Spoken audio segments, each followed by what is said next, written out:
ICP social media మాజీ incharge Sajjala Bhargav Reddy driver ఆడిన దొంగ అరెస్టు నాటకం ఇప్పుడు ఆయన మెడకు చుట్టుకుంది. దీని వెనుక వైసీపీ పెద్దల హస్తం కూడా ఉందని తేలింది. వీరంతా కలిసి పోలీసులను నిందితులుగా చూపే ప్రయత్నం చేయడంతో ఈ వ్యవహారాన్ని ఉన్నతాధికారులు సీరియస్ గా తీసుకున్నారు. తప్పుడు ఫిర్యాదు చేయించిన భార్గవ్ పై కేసు నమోదు చేయడానికి రంగం సిద్ధం చేశారు. సజ్జల భార్గవ్ వద్ద ఆగిరిపల్లి మండలం సింహాద్రి అప్పన్నపేట గ్రామానికి చెందిన యామత్తి సుబ్బారావు డ్రైవర్ గా పనిచేస్తున్నాడు. ఈ నెల 2వ తేదీ రాత్రి మఫ్టీలో ఉన్న ఇద్దరు టాస్క్ ఫోర్స్ కానిస్టేబుళ్లు సుబ్బారావును ఇంటి వద్ద నుంచి అరెస్టు చేశారని, అతని ముఖానికి మంకీ క్యాప్ తొడిగి ఒక అపార్ట్మెంట్ లోకి తీసుకెళ్లి భార్గవ్ గురించిన అన్ని విషయాలు చెప్పాలని ఇష్టానుసారంగా కొట్టారని, అనంతరం విజయవాడలోని ఆంధ్ర ఆసుపత్రి వద్ద వదిలేశారని మాజీ మంత్రి అంబటి రాంబాబు, ఇతర వైసీపీ నాయకులు ఆరోపించారు. దీనిపై ఈ నెల 3న విజయవాడలోని సిపి కార్యాలయానికి వెళ్లి పోలీస్ కమిషనర్ ఎస్పీ రాజశేఖర్ బాబుకు ఫిర్యాదు చేశారు. బాధ్యులపై చర్యలు తీసుకోవాలని కోరారు.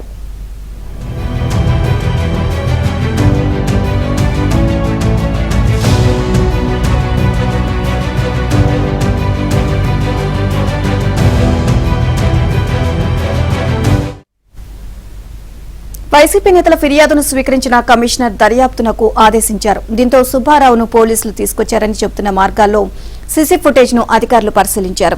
ఇక 2వ తేదీ రాత్రి అతన్ని తీసుకొచ్చినట్లు ఎక్కడ ఆధారాలు లభించలేదు.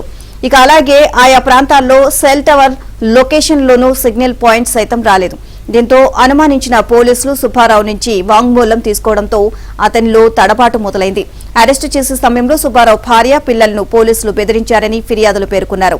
అయితే అతని భార్య తన తల్లిదండ్రులకు ఆరోగ్యం బాగోలేకపోవడంతో ఏడాది క్రితం నుంచి ఉయ్యూరు వద్ద ఉన్న అరట్లకట్ట గ్రామంలో ఉంటున్నట్లు విచారణలో నిర్ధారణ అయింది. సింహాద్రి అప్పనపేటలో ఇంటి నుంచి 2వ తేదీ రాత్రి సుబ్బారావును అరెస్ట్ చేశారని ఫిర్యాదులు తెలపగా, ఆ రోజున అతని సెల్ టవర్ లొకేషన్ అరట్లకట్టలోని చూపించింది. ఇక 2వ తేదీన సాయంత్రమే విజయవాడ కొత్త ప్రభుత్వ ఆసుపత్రికి సమీపంలో ఉండే మిషనరీ ఆసుపత్రి వద్ద ఉన్న బస్టాప్ లో కూర్చున్న సుబ్బారావును మాజీ ఎమ్మెల్యే మల్లాది విష్ణు అనుచరులైన చంద్రలీల స్కూటర్ పై ప్రభుత్వ ఆసుపత్రికి తీసుకువెళ్లిన సీసీ ఫుటేజ్ ను పోలీసులు సేకరించినట్లు విశ్వసనీయంగా తెలిసింది.